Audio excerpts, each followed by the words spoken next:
My name is Marcus de Sotoy. I'm the Charles Simonyi Professor for the Public Understanding of Science here in Oxford, and I'd like to welcome you to the annual Simonyi Lecture for 2012.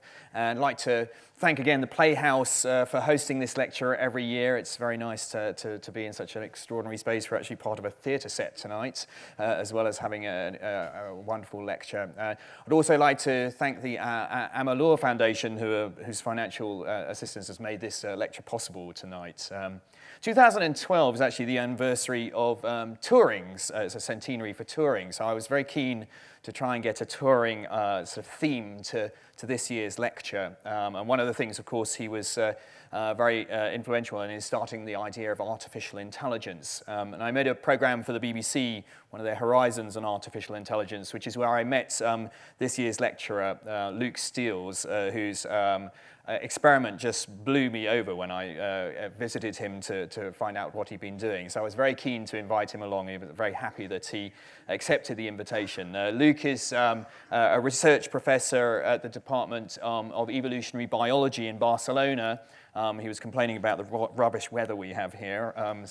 But he's also director in Paris of the Sony Computer Science Laboratory.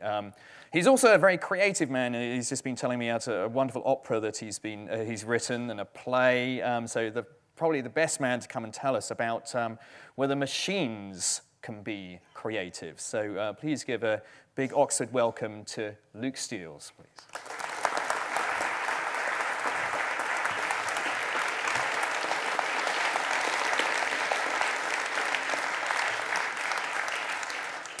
Well, good evening, everybody. I'm extremely happy to be here, despite the weather, but I guess it's still summer weather here.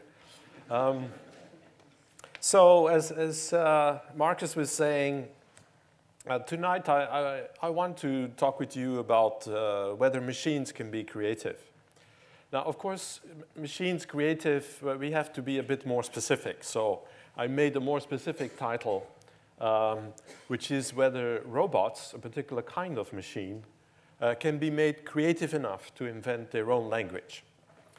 And but before I go into that subject, we could look a little bit at creativity, at examples of creativity. And I think a good way to start is with drawings by children, which I find absolutely fascinating. Of course, they start by making marks on a piece of paper or babbling with their mouth, ba, ba, ba, ba, ba. And this is like efforts to master the medium, okay, to get a grip on the material, which they then use to make representations. And so this is what I'm going to talk about, because language is a kind of representation. The marks get meaning. The sounds they make with their mouth, they get meaning. And this is actually the mystery, the wonder of language. And so here, this drawing is about machines. And it's fantastic. There are many machines. They're drawn from many different angles. You see them moving. I mean, I think this is wonderful. I find this very creative. Now, of course, they do the same thing with language at that age, basically putting together bits and pieces and making sentences out of it. But not yet with a complex grammar, or maybe it's not the kind of concepts that we would use or the kind of structures that we would use.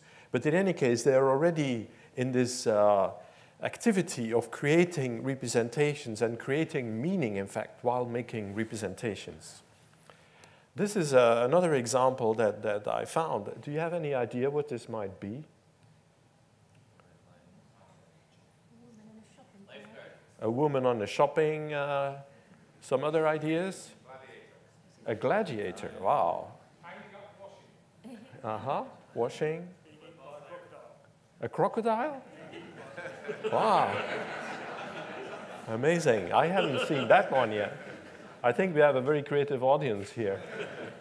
Well, actually, it is a bus. And you see, one of the characteristics of representations is that you you need inference to find out what it's about, and often you cannot know because there are many possible interpretations. But why is this so incredible, I think? Well, first of all, you see that this child picked out of the reality the kinds of objects that were important. In the middle, you have the conductor, asking for the ticket, right? Because I'm sure for a child, this is a frightening moment when you have to show your ticket. And the driver is in the little box to the right. It's not important. And then you have all these windows at the top, with the big window. I personally love actually sitting upstairs in these double-decker buses, and I run always, because it's so fun to see the street. I'm sure children do that. And look at the bottom there. What is being shown is many wheels, right? So this is a kind of a very advanced concept, actually. It's a quantifier. It's a vague quantifier that logicians have been studying for centuries, many. And so it's the conception of many, but then also how to represent that. And there's also this bus takes the whole page because it's so huge. And you see the child is trying to capture the meanings that it has about the bus and trying to translate that into a visual representation. And I think this is remarkable. So this is kind of the processes that we see going here. There is meaning. There's a process of conceptualization, which is what aspects of reality are we going to select in order to translate into an expression. And so there's a process of formulation, to translate meanings into a form of some sort. This could be a drawing, could be language, could be music.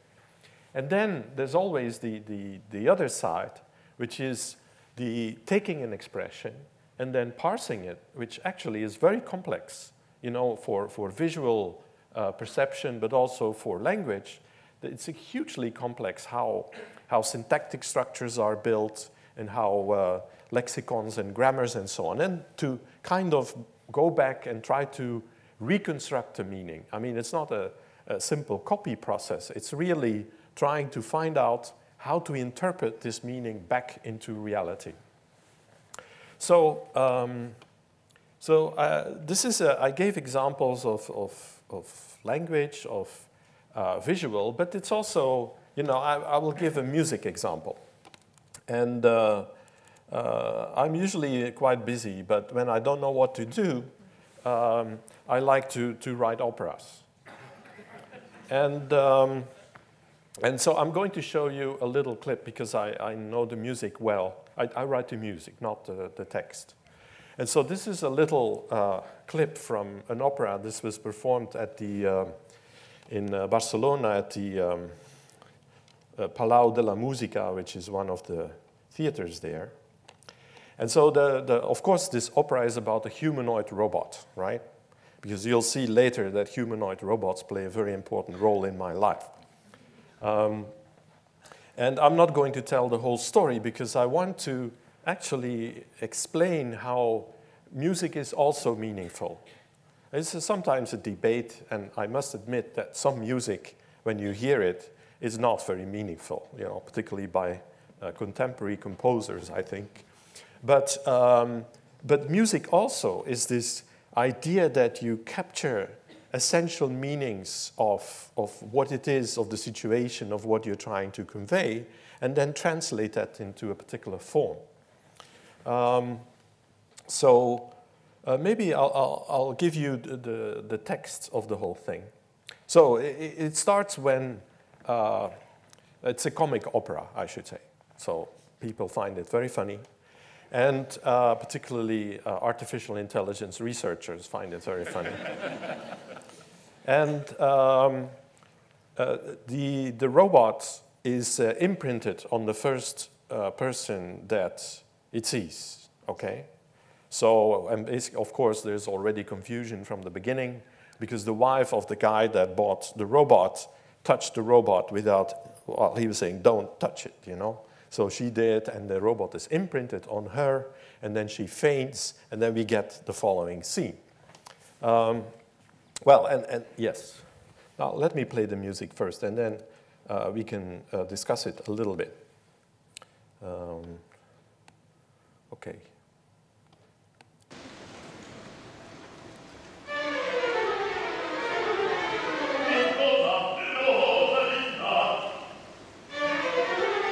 This is the wife that has fainted.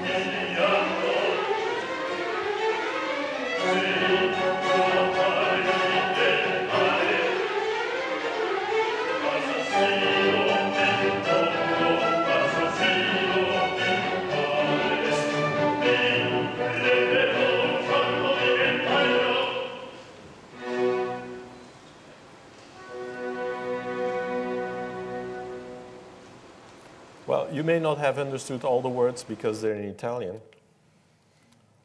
But I just wanted to show you a little bit.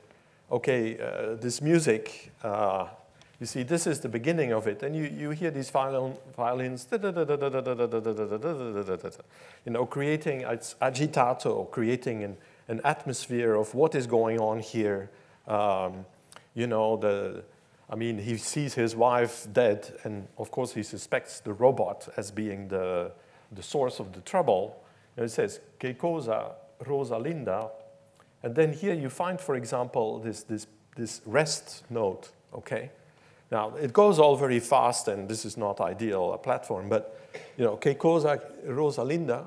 And then there's this rest, and then again this kind of melodic line is starting and is being reused, you see? So in music also there is the emotion. You also hear this rhythm that comes up when he turns away from the wife that has fallen. Then he looks at the robot and starts calling him, you know, "I will make a piece of metal from you, you killer," and so on. And so all of this is reflected in the rhythm and in those lines that are coming. So I think if we look at music, then we have the same sort of thing. Okay, so it's the meaning, it's expression, and not only for visual things, for language, and also for music. Now, each of these steps can be very creative and requires creativity. In fact, when you do the conceptualization, it may be possible that you have to invent new concepts in order to conceptualize, in order to capture the meanings that you want. Of course, you may have to find new modes of expression in order to say what you want. Okay, a word may have to be stretched, grammatical construction may have to be shifted a little bit, a new drawing mode may have to be found. There's also, when you are parsing, you have to learn new expressions. I mean, there's new words pop up, new ways of using a construction pop up. And if you interpret, well, actually, as a hearer or as an observer, you may have to learn new concepts in order to make sense of what is being said. So this is going to be our roadmap. Okay, we want to understand not only these different processes, conceptualization, formulation, parsing, and interpretation, but we also want to understand, if we're talking about creativity, how for each of these processes, that there can actually be invention, that there can be learning, that something new can happen. And here is an example of finding a new form of expression. Again, it's a children's drawing. It's a very young child, 3 years, 2 months. And this is a drawing of a horse. Okay, fine. But now this child has a problem. A horse has 4 legs. So how is it going to draw, how is he or she going to draw the other 2 legs? Just adding them will not do it, right? So what is this child doing? turning the page and drawing the two legs on the other side. Isn't that fantastic? Because if you hold up the page like that, you get this 3D experience before the glasses were invented and everything. So this is an example to show you how at a very young age, in this activity of representation making, I mean, it must be something that we have really in us, that we are able that young children are able to make this kind of move. Here's another example of creativity, is how to turn your ordinary PC into a Mac computer. It's beautiful, and it's again by playing with representations, right? It's I think a lot of creativity has to do with changing representation, bringing out new meanings. This is an example from language. It worked, sir. We bored them right out of the game. Now, I'm not a native speaker of English, but native speakers tell me that this is not a normal way to use bored. It's used here in a sort of causative construction, which is to get something done. And, but you all understand it immediately, right? And so it is a creative use of the language. It's like coercing a particular verb into a slightly different kind of meaning, but in such a way that we all understand it. Here is another example. Some of you may recognize this. This is from lyrics from a song. And it says, you are going to define a school, all right, Miss Lonely, but you only used to get juiced in it. Juiced in it. What could that be, right? So this is a sort of going a little bit too far with playing with language. I don't know whether you already know what this is from, and nobody has ever told you how to live on the street, and now you found out you're going to have to get used to it. So the juiced in it and then used to it, there's clearly a rhyming has played a role in this particular, search for a way, but maybe the author, who is actually well known because this is from a song like a Rolling Stone from Bob Dylan, the author kind of went a bit too far, you could say. Okay, so this is what we are talking about when we talk about creativity in representation making, and language is one example of representation making. And so the question is, how can we scientifically study that? And of course, there are many books about all this, but I'm a computer scientist, AI researcher. I'm also a linguist. And so the question was, how can we study this? And then I came to this idea to use an older idea that, for example, Wittgenstein talked a lot about, which is language games. Okay? And to set up an experimental framework with either computer simulation, so you could say software agents, or with real robots that were playing language games. And the idea was that if we set up a situation and we have two robots interacting with each other, now they have to talk to each other. And the big idea was we are not going to give them our language. They have to come up with their own language, okay?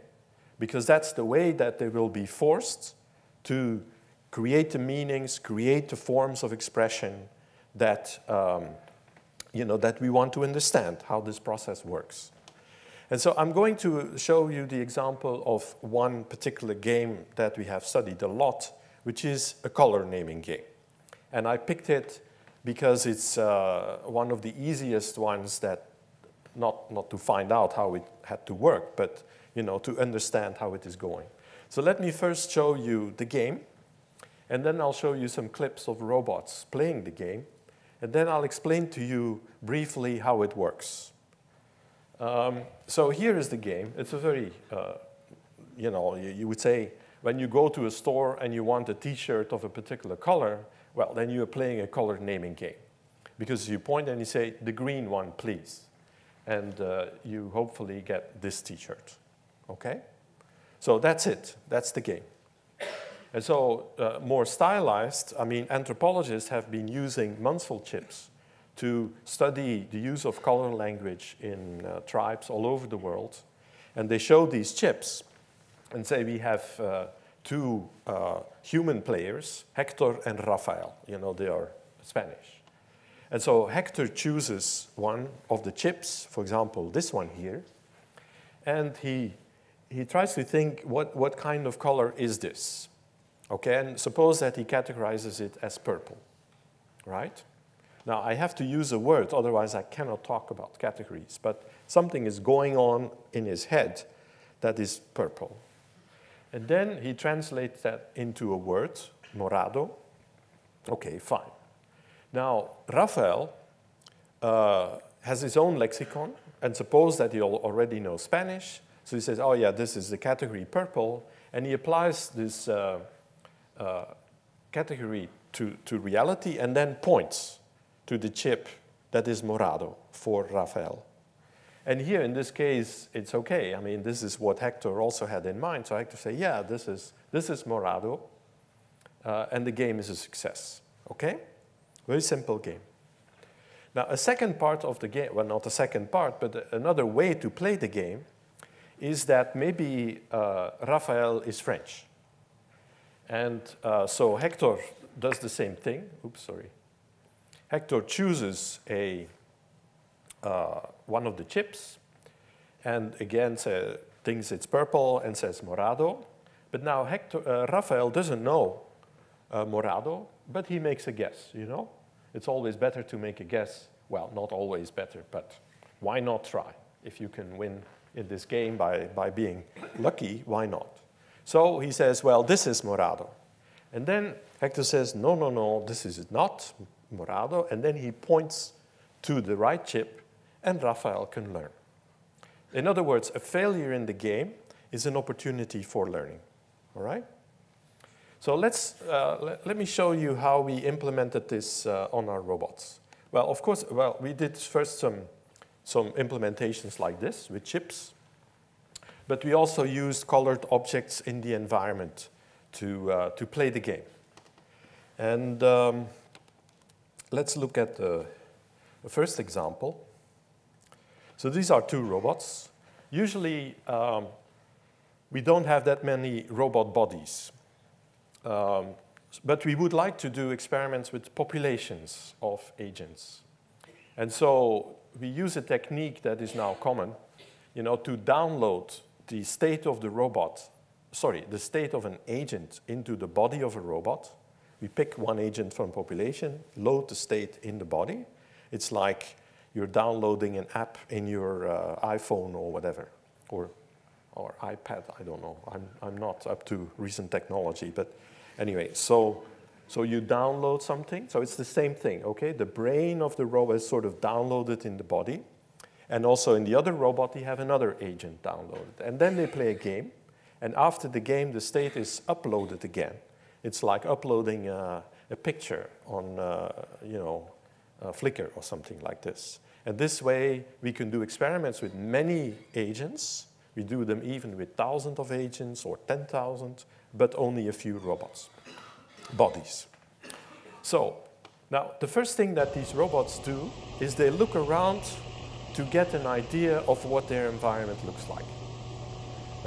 And then one of them, you will see, because the ears become green when they speak. So he says, you see, the right one says Bolima. Now the other one looks and says Bolima and points. Okay, and he then, the speaker, checks whether this is the color that he had in mind. No, it's not Bolima. But like with Hector and Rafael, he can point to the object.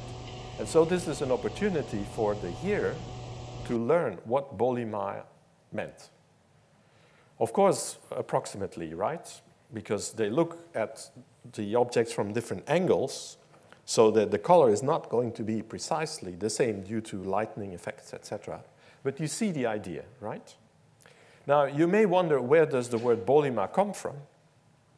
Well, actually, every robot has the right to invent a new word when he doesn't have a word yet.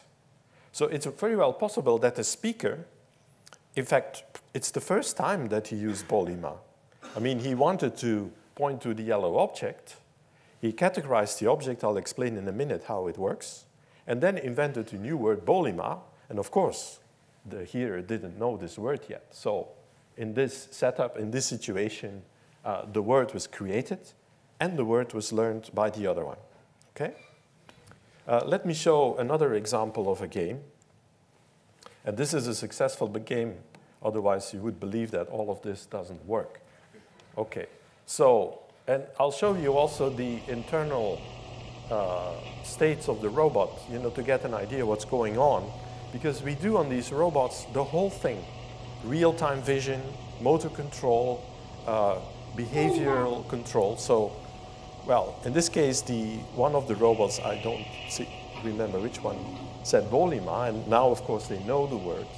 So you expect that if the other robot would say, yes, this is Bolima.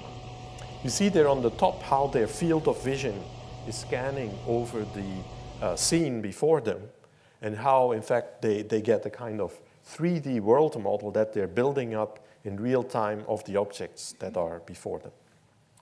Okay, so this is an example of a language game. And let's see how, how the different steps in this game, how they work. So this is a bit of an explanation. Don't worry if you don't get all the details. You know, I'll come back out of a somewhat deeper water, but we're in Oxford, so I suppose you're all professors or students, and we'll find this very easy. Okay. So the first thing that these robots have to do is perception, right? They have to perceive the world, and they have to kind of get some sense of the color reflection in the world. I mean, if there would be black and white cameras, well, this experiment could not be done. So they have color cameras, but to have a camera is, of course, doesn't mean anything. You know, you get dots in a picture. It is not yet going to get you a clear, allowing you already to say red and green. In fact, sometimes people come to the lab, they see a robot, and they say, well, this robot can see. Well, no, it cannot see. You say, well, it has a camera. Yes, but a camera itself is only the beginning of this whole process of perception, right? And so one way to think about perception is that you have sensors which are sensitive to certain aspects of the world. So in the case of color, we need sensors that are able to, that are sensitive to certain parts of the spectrum. And typically, you can have RGB, which is like the red zone, the green zone, the blue zone. So you have 3 dimensions.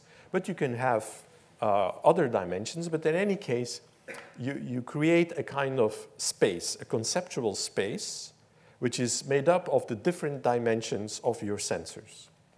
And in psychology, they have discovered that there are these opponent channels. So these are like yellow, blue, red, green, okay, and values fall along these different opponent channels. And you also have sensitivity to lightness or to brightness. So this is going to be our color space. And to show that, we will look through the eye of the robot. Okay, and this is a scene with 3 objects. And you have to imagine that each of the pixels in this image, they map onto a point in this 3-dimensional space. Okay? So for every kind of perception, you can create these kinds of spaces. So if you take an object away, like let's say the red one, well, then all the points in our space that are red are going to disappear. And if I put it back, they come back. And the same for the green one and for the orange one. So this gives us already a clue how we are going to do categorization. That means categorization is one of the ways in which you conceptualize what you want to say. And so the categorization is actually a process where you try to identify regions in this space that correspond to a certain category. For example, all the dots you've seen in the clip, you know, the blue ones are in one region, the green ones are in another region, the yellow ones are in a particular region. So categorization is actually carving out regions in this space that in this case correspond to different kinds of color.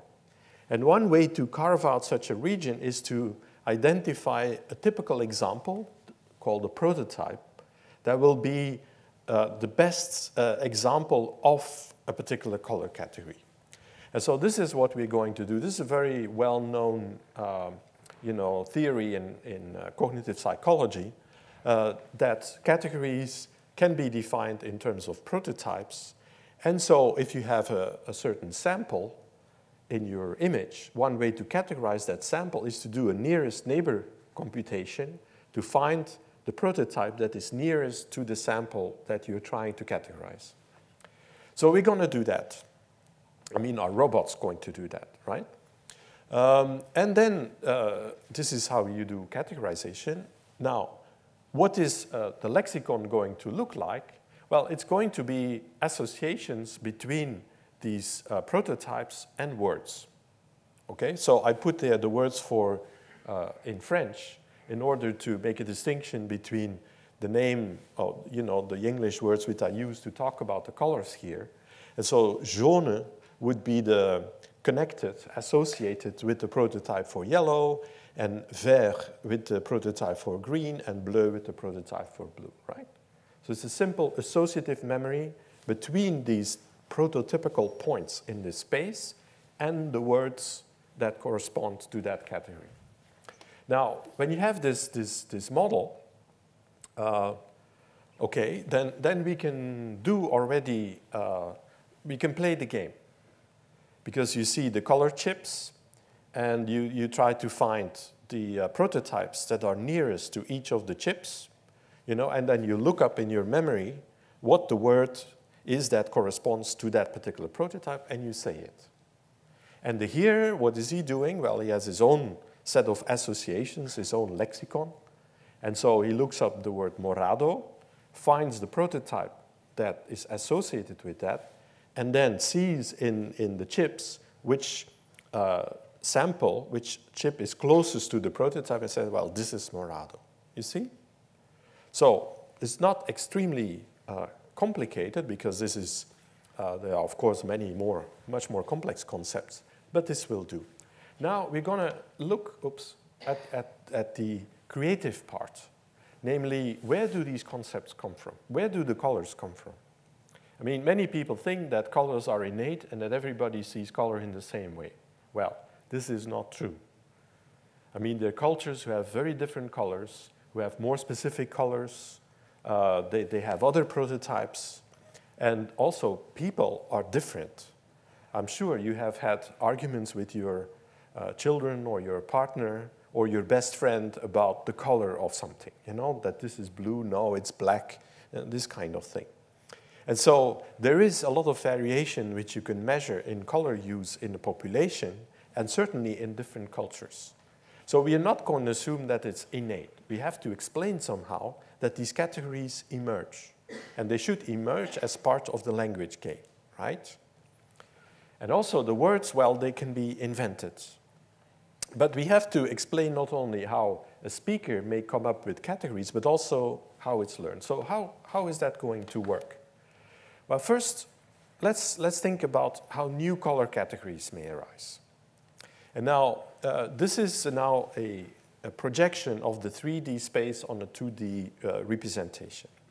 And so suppose that there are two samples, okay? And they project like you have something which looks a bit blue, bluish green, let's say, and this one looks more red. So you get two color chips, and you don't have any category yet. Well, what you can do then is to say, okay, I don't have any categories yet, but I'm going to consider these two examples as the first seed, you could say, of the prototype, okay? So these are my first two categories, if you want, and they correspond directly with the examples that I see. Now, suppose that next game, okay, we have 3 samples, and there are 2 that are already close to an existing prototype, so I don't need a new prototype for them. But then I have a lone sample here, which is not yet matching with any prototype.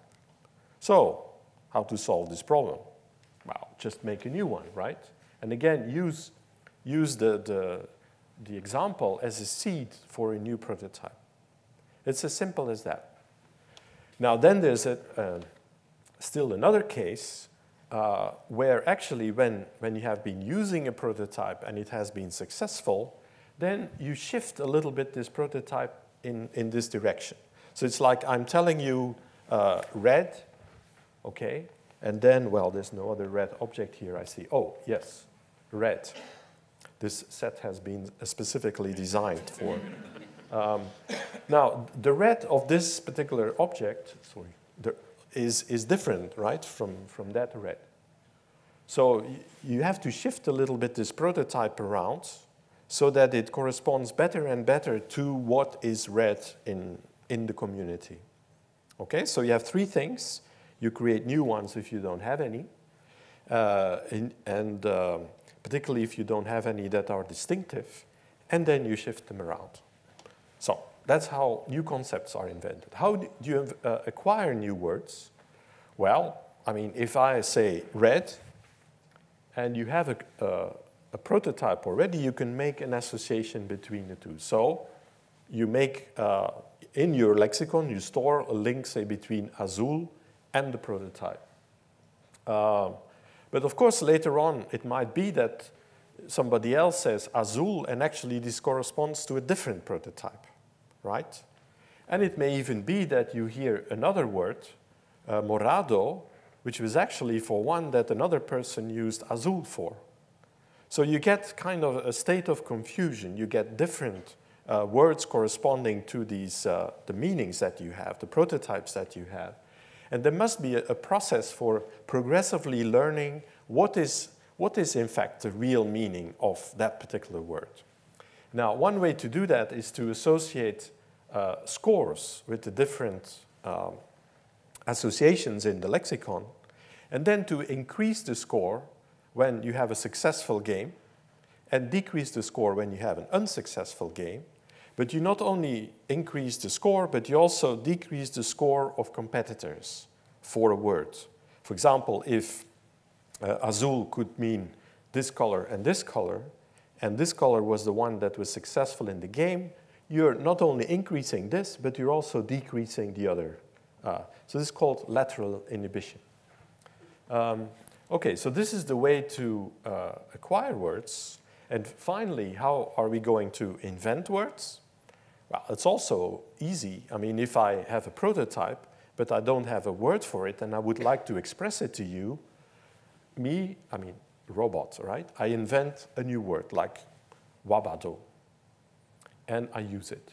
And so the words here, I mean, the invention of a new word is just syllables being combined. You know, it's not sophisticated speech system that does whatever. This is just, we want to test the formation of a lexicon and of concepts rather than the speech part. Okay, now there is a 3rd step needed. So we've seen the formation of new concepts and the learning of new concepts. We've seen the formation of new words and the learning of new words. But the agents have to do something extra, which is they have to align the use of the words, because language is a collective thing, right? If you invent a word and the others cannot pick up your word, well, it's useless.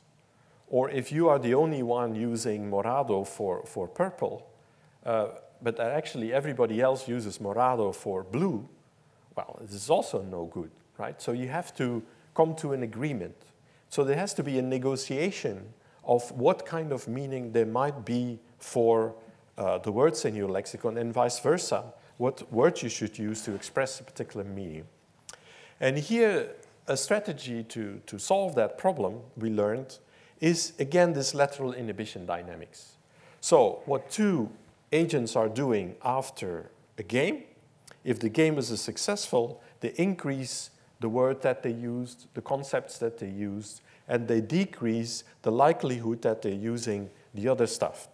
Okay, that's in competition, right?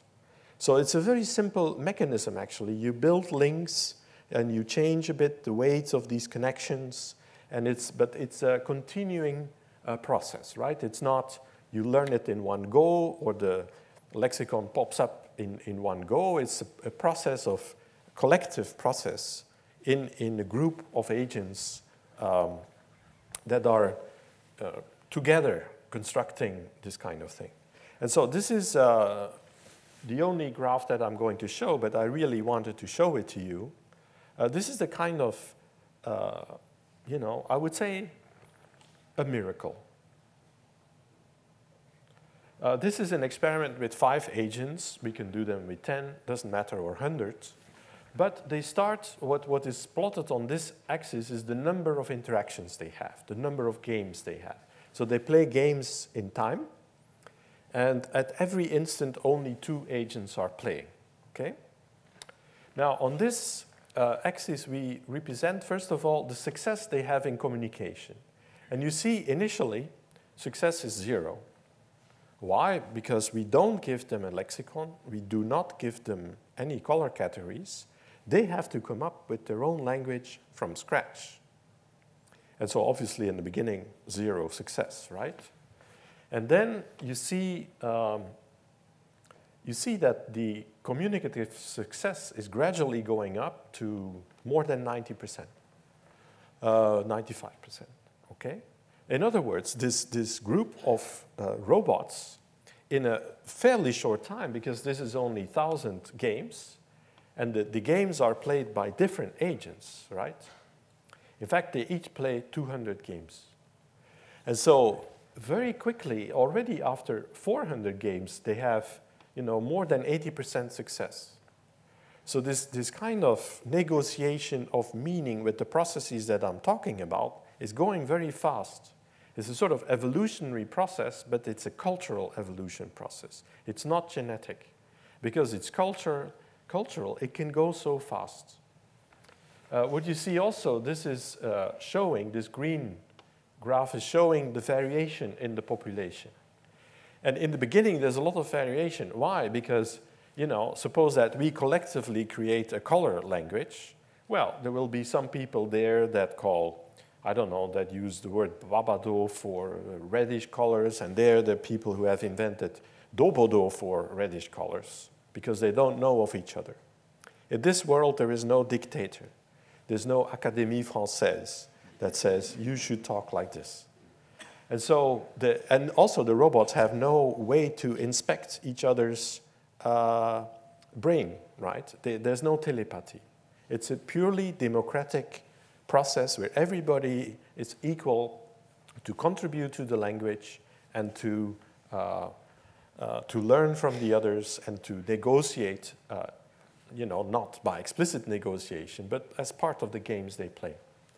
And so here you see the size of the lexicon and of the number of categories, which is about 12, 13, which is not atypical for basic color categories that we find in human languages. Now, this is maybe a less abstract way to see what is going on. Here you see on the left side, you see the prototypes of the agents after 1,000 games. And this is for 3 words. They're a bit difficult to read, but the middle word is bamova, and the word to the right is bamonu. Okay, they invented that word. And so what you see that the prototypes, here there's sort of bluish, purple, so okay, that's reasonable. But here you see that the colors are still very different between the agents. So the prototypes of the agents are certainly not the same. And it's even here also, you see that they are not the same, right? But this is after 2,500 games. We already see that these agents have more prototypes. And you also see that the prototypes are becoming more similar. Okay, so this is sort of a greenish color.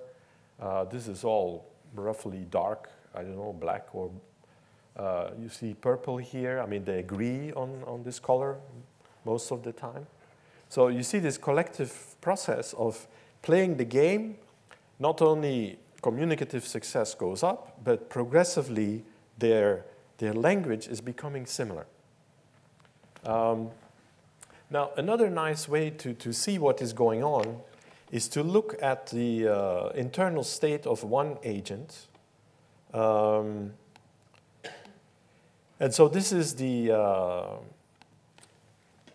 you could say the memory of the agent, right? Now, I don't know whether you see the same as I see. You see nothing, right? So this is blank because they don't have any, this agent is only one, right? It's kind of like neuroscience. We look at what's going on in the brain of one agent. And there's nothing in this particular agent yet. And so, now this agent starts to play games, and you see the blue are the words, and the green are the concepts, and then these things here is a representation of the prototypes, and these are samples of experiences they had.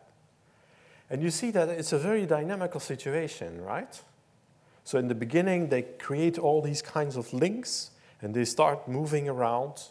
And you see that the lines between, let's say, between a word and a concept, the thickness of the line represents the score that I talked about, or the weight of the association between the word and the concept, or between the concept and the prototype.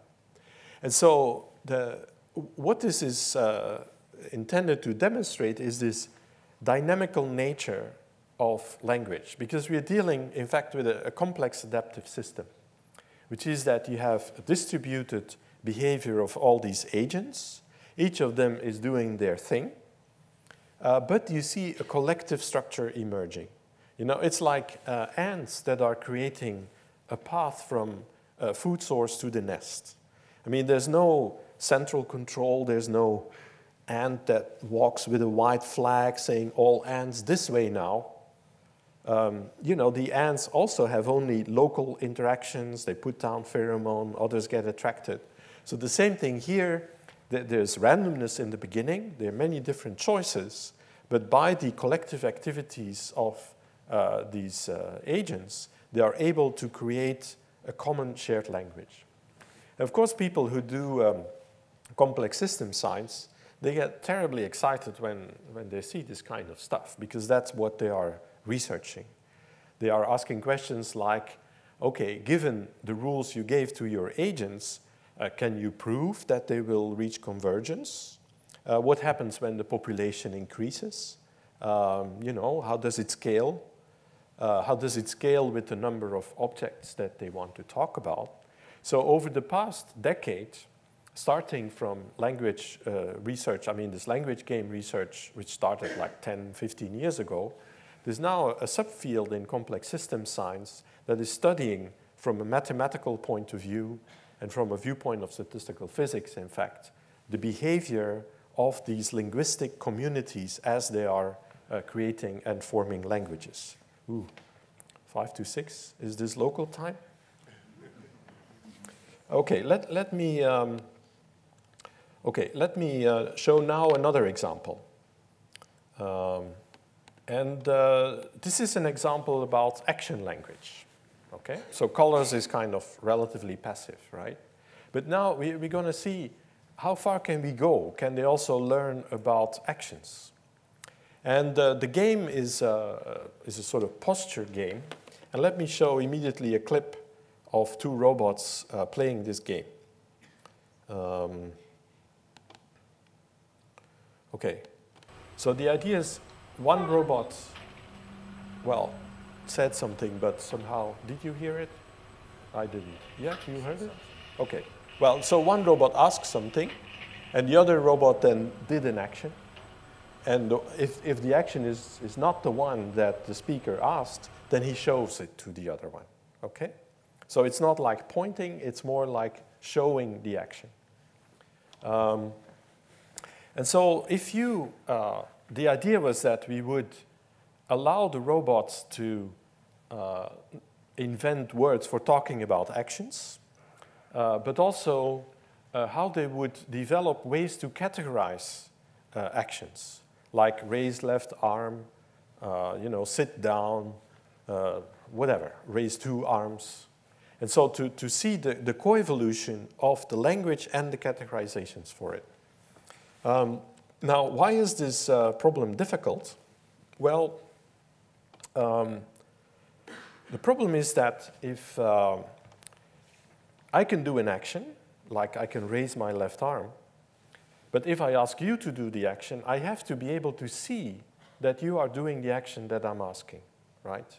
So I have to be able to relate an action that I'm able to do myself with my own body to the visual image of that action being done by somebody else.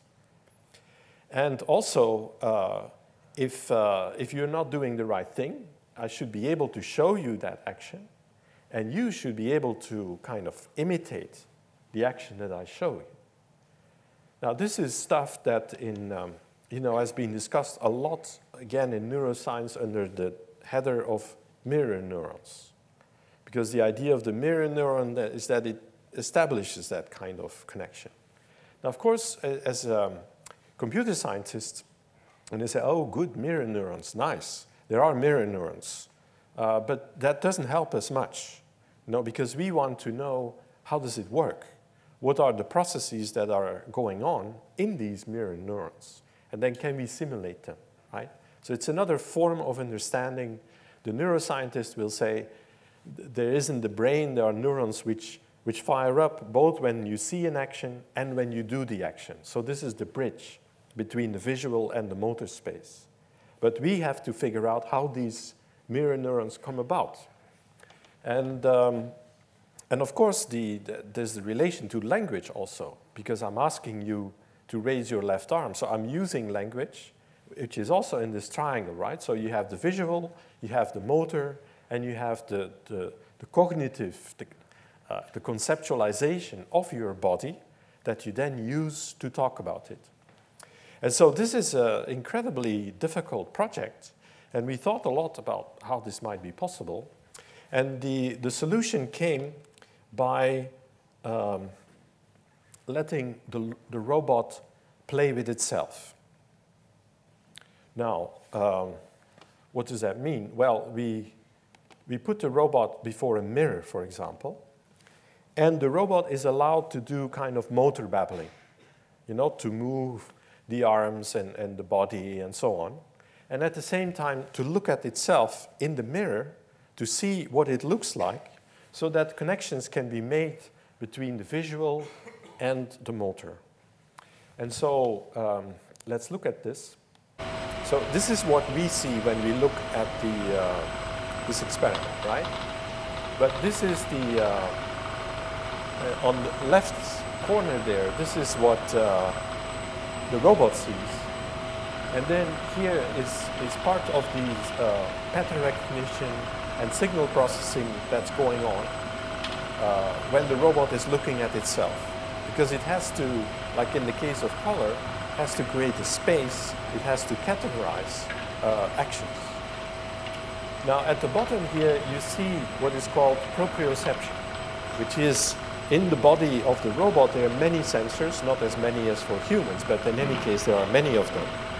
And so all of this can also be sensed by the robot so that the robot can make a relationship between the visual and what it feels like in the body. And this is also very important because you get these phenomena like phantom limbs, for example, where people cannot move a hand, but then still feel it or have pain in a particular part because there's a clash between what they expect or what they see and what it feels like.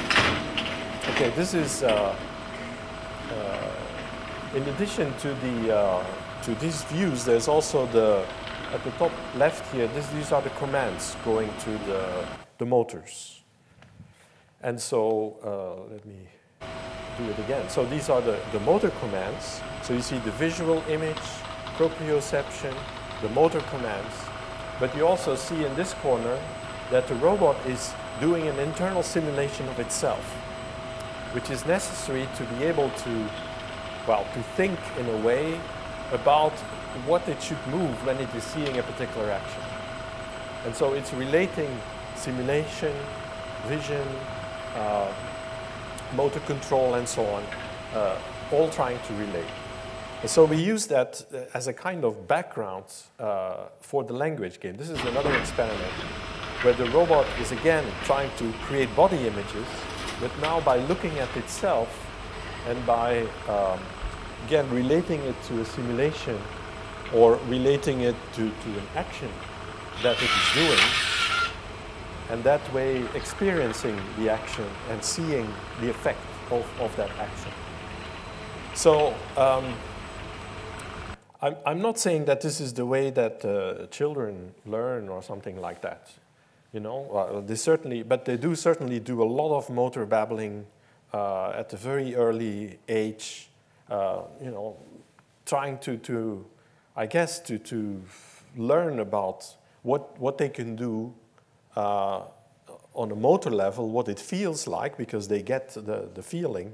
And I suppose after a while, they also look at themselves and what this is like. Okay, so we do this kind of thing to learn these connections.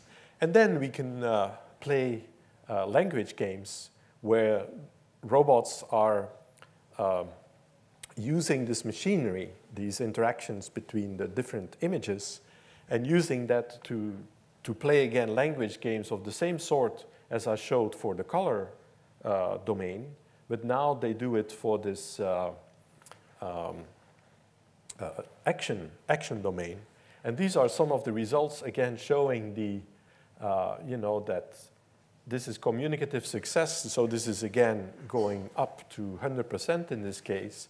This is the variation in the number of words that they have. And so you see that from a peak where there are many different words to talk about the same actions, they end up with a minimal number of words for talking about their actions. So now I want to show a final experiment, which is, I think, one of the examples we already have of creativity going beyond what I showed you so far. So I showed you so far, you know, how categories could be formed, how lexicons get formed. And it's not the invention by a single person, like coming up with a new word or something like dobado, but it's also the collective, right? How we can collectively create a symbolic communication system that we could all use. But then now, this is an experiment in language. What happens a lot is that you use words which have originated for one function, and you start using them for another function. For example, the words for space, like before, after, are typically used in many languages then to talk about time. And so this is a sort of metaphorical extension, or you could also say, if you're a biologist, we would call it acceptation. You know, something was developed for one purpose, and then it starts to be used also for another purpose. And this is an example of a sort of creative leap, particularly in the domain of language. You know, your words mean certain things, but then at some point you want to shift them over so that they're also useful for another domain. And you have to carry your listeners. You know, you cannot make a totally random leap, right? But they have to be such that they can follow this leap and then learn it. And so this is an experiment about verbs that are action verbs, like stand, sit, lie, and so on, that we developed in the context of these action games, and then to see how they could be reused, like it is in many languages, for talking about the position of objects in space.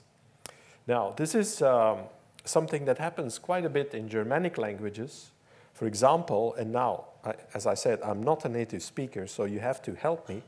But do you say the glass sits on the table or stands on the table? Or you don't say that at all, maybe. Well, I can tell you that in Dutch, which is my native language, a glass stands on the table. Now, there are other Germanic languages where you would say a glass sits on the table. You know, I think in Danish, are there Danish speakers here? Okay, so I can use Danish examples. In Danish, you could say, you have to say, a painting sits on the wall. Now, in Dutch, you would say a painting hangs on the wall. And maybe in English also. You see the idea, right? So there is a metaphorical transfer from the domain of actions, sitting, standing, hanging, lying, to the domain of objects in the world. And it's typical for Germanic languages, but in Romance languages, you cannot do that. You know, we would say clothes are, do you say that? Lying on the table? Well, in Dutch, you would say that. You say clothes lie on the table. Now, in French, you cannot say that at all. You know, they are on the table. And so there's differences between languages. Anyway, we did an experiment. This is with Michael Spranger to kind of see how we could, whether we could bring our robots to a point where they would make this creative leap to start applying action words for talking about objects. And so these are situations which are given to them. And it worked because the meanings of the action words, which translated into sensory features that the robot recognized in the postures of people, exactly the same features could be reused for objects. And therefore, it's actually, you know, all of this thing could be easily be transferred. Well, easily. I mean, it's still a creative leap, right? So in this experiment is showing the number of games. This is success in communication again. This is the variation in the population. So it's like the other experiments. But the big difference is that from here, they get to talk not only about actions like standing up and so on, but also to talk about scenes that they see in the world, you know, glasses on tables, etc. And you see, actually, there's no drop in communicative success. I mean, they discover the metaphor, and then they use it, and they have immediate success because the other agents can pick up that kind of use of those words in these situations. So these are, you know, examples. So if we come back to the question that Marcus asked in the beginning, can machines be creative? Well, the first thing I would say is it depends, of course, on what we mean by creative. Now, if you mean that it's coming up with unexpected novel solutions to problems, to real problems, then I would say the answer is yes. And what I studied is these communication problems, okay? How can you communicate to another person something, like draw the attention of somebody to a color chip, or to, you would like an action. And so that is an extraordinarily difficult problem. But I think these experiments are showing that machines are in fact capable of it. And so how? Well, by a number of simple processes. It's not that there is some sort of you know, creativity module that needs to be added to the robot that you buy on the internet, and then it comes in a package and you put it in your robot and it's creative.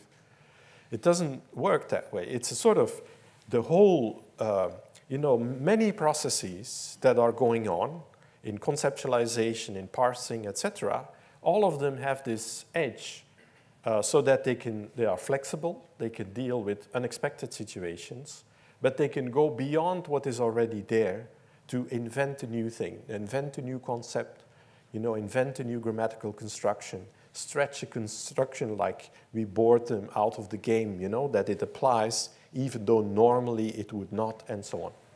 So this is my conclusion. I don't think this is everything about creativity, but the advantage of this domain is that we can actually see whether it works, right? We can see whether a solution comes up and whether it is adopted by population. So this is certainly not the last word on creativity, but I think it's a good way to start investigating this topic and learn about it.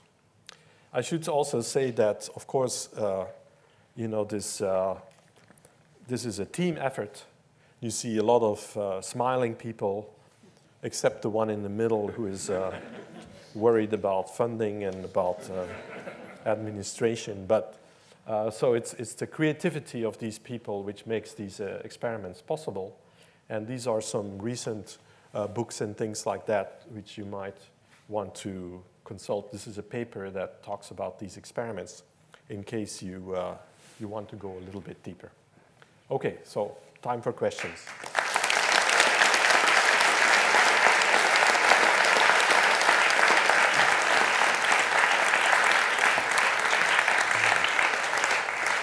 Well, thank you, Luc, for a fascinating insight into your research. Absolutely amazing. I mean, it must have been quite a surprise to actually see this kind of convergence. I mean, by the end of the week, these computers are talking a language, I guess, that you don't understand. You have to learn it yourself.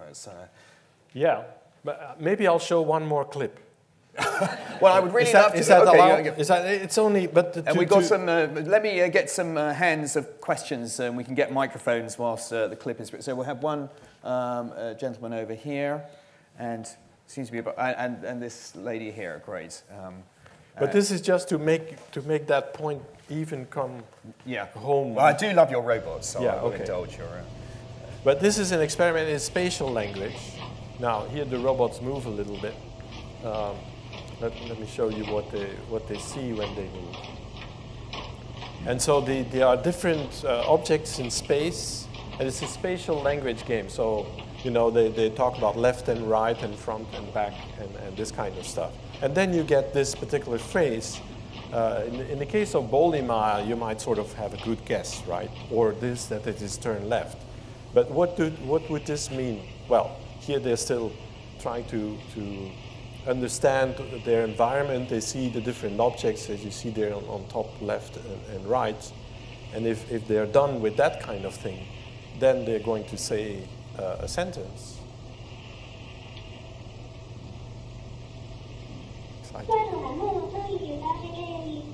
Wadoba motoli budahekan. Now there is a bottle of champagne to be won for the person who has been able to figure this out. Really?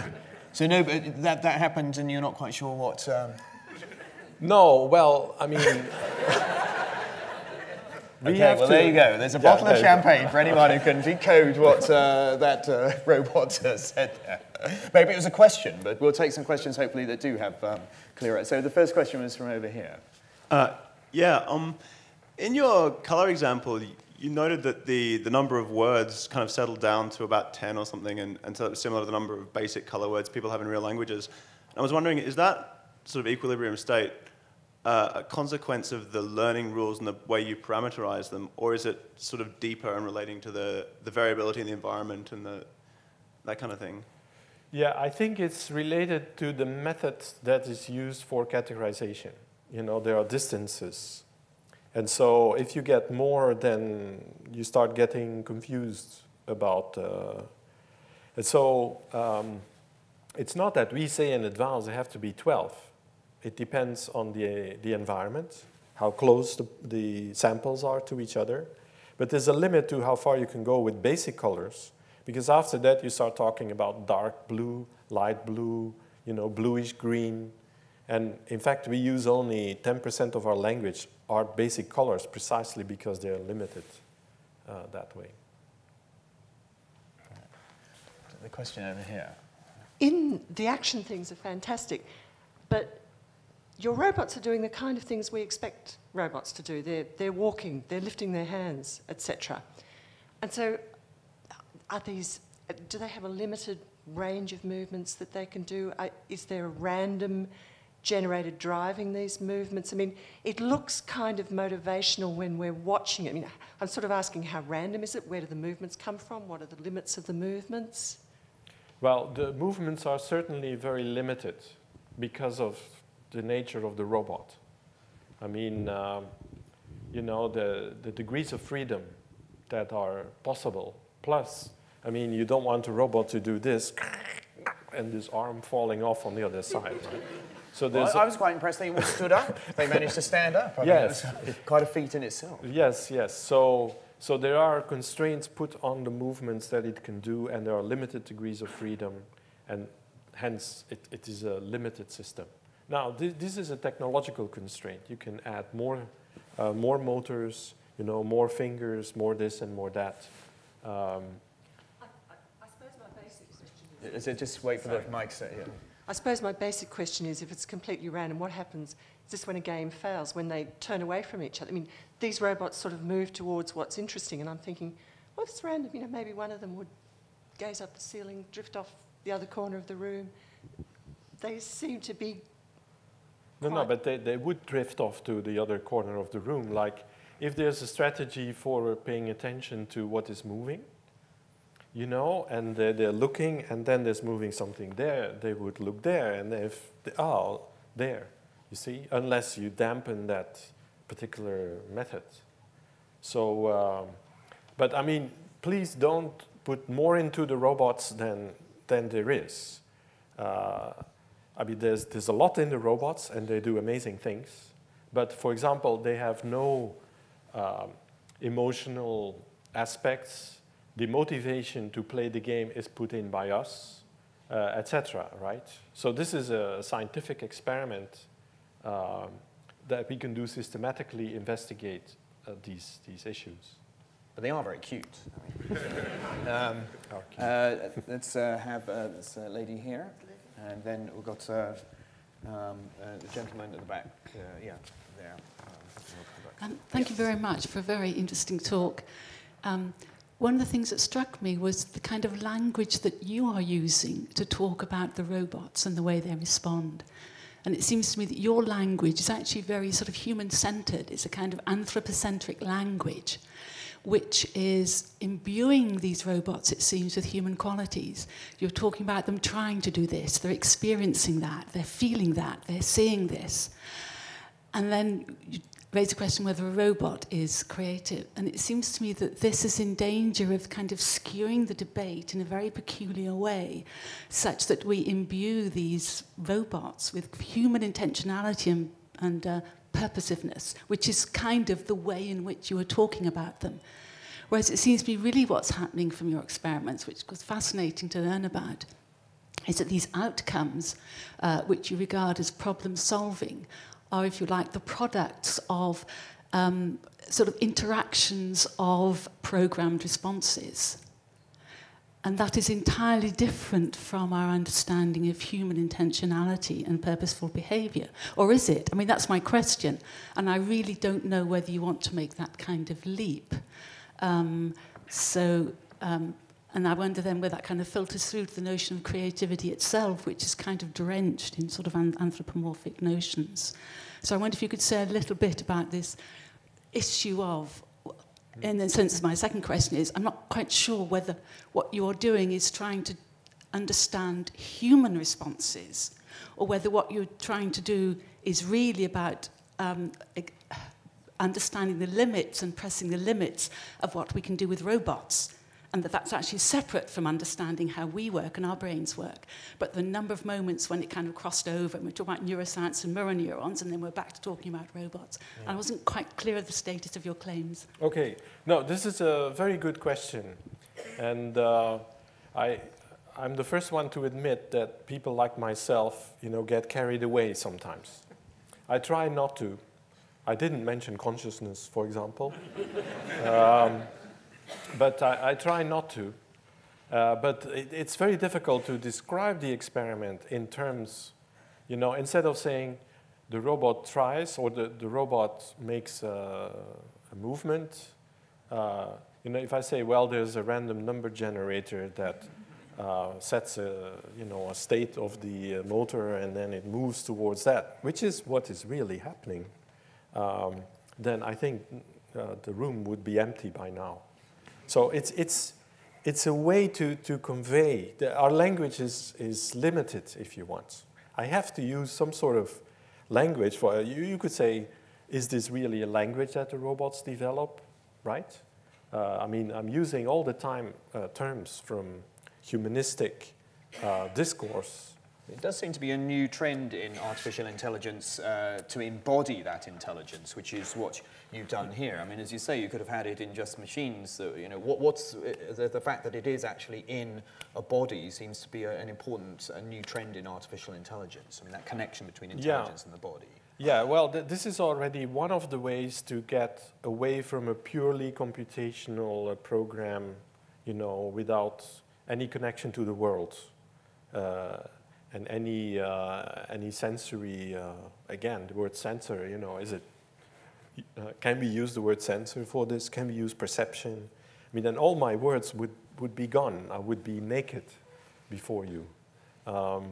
So to say what I think myself is that these experiments are a way to get insight into these processes. I mean, the processes that might be underlying language, concept formation, you know, everything that I talked about. Now, I was careful to say they're not models of human child learning or anything like that. So I would not make that claim.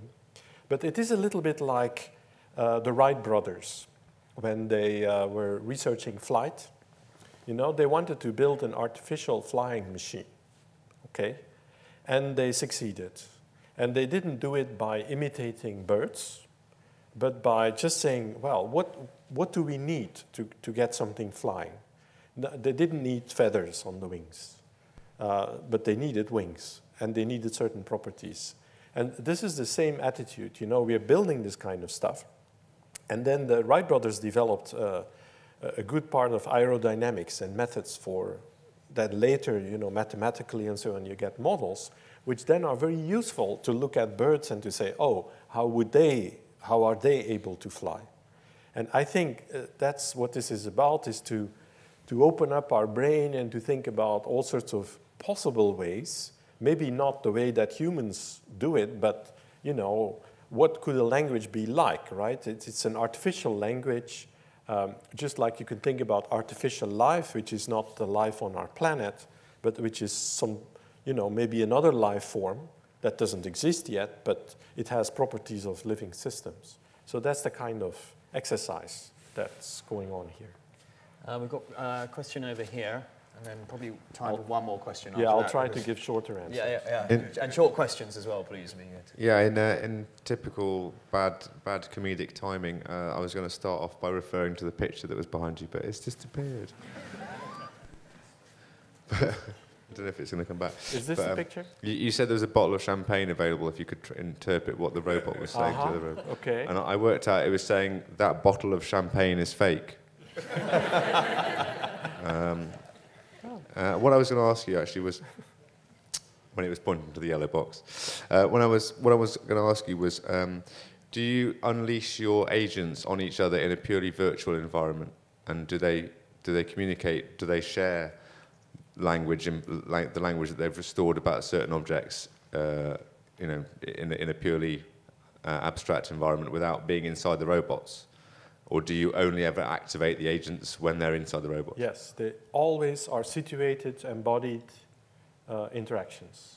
So there's no change to their internal states when they're not embodied. Because I was thinking that you'd have a lot higher iteration rate of finding out whether or not they were sharing the same words for the same things if they were actually in a virtual environment. Yeah, but the one that's being modelled, you know, I mean, they couldn't presumably tell the difference between a modelled virtual environment and a real environment. So why choose to make all the effort of, you know, downloading the intelligence into each particular robot? Yeah.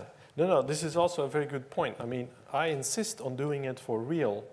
Just, I think, like the Wright brothers wanted to build a real airplane at some point, right? Not a simulated plane. And this is to deal with all the uncertainty, the noise, the unpredictability of real environments. Because this is what happened in artificial intelligence is that for a long time, they worked in computational virtual settings and with simulations, and then found out that if they go to the real world, then those things don't work anymore for many, many reasons. So we confront ourselves with the real world, real sensors, objects, you know, to avoid that kind of mistake. To deal with uncertainty. And that leads very much onto the next little point I want to ask about, which is why, because I was brought up, my father here worked on artificial intelligence and to some extent on expert systems back in the 80s, and it doesn't seem like there's been a huge leap in terms of what AI systems are capable of in the last 30 years compared to what a motor vehicle is capable of. You know, the usual things of yeah, it's interesting. I mean, would Turing be? How would Turing think about the state of AI? Well, first of all, I strongly disagree with you. Have you heard of a program called Google? But well, I have, and I've wondered why it still seems to be so rubbish at returning good results. Well, if it's so rubbish, why are all these people using it? You know. Well, no, I admit that this is not, but this. Google is full of AI technology. This is an AI company. Now, they don't say it because maybe it will scare people, but all the language technologies that go into it, the semantic networks they're building, are the result of the kind of research that you also have been involved in. But Google still can't answer back. No, but you see, I mean, this is the problem of AI. But you can say unlike my audience, which you know.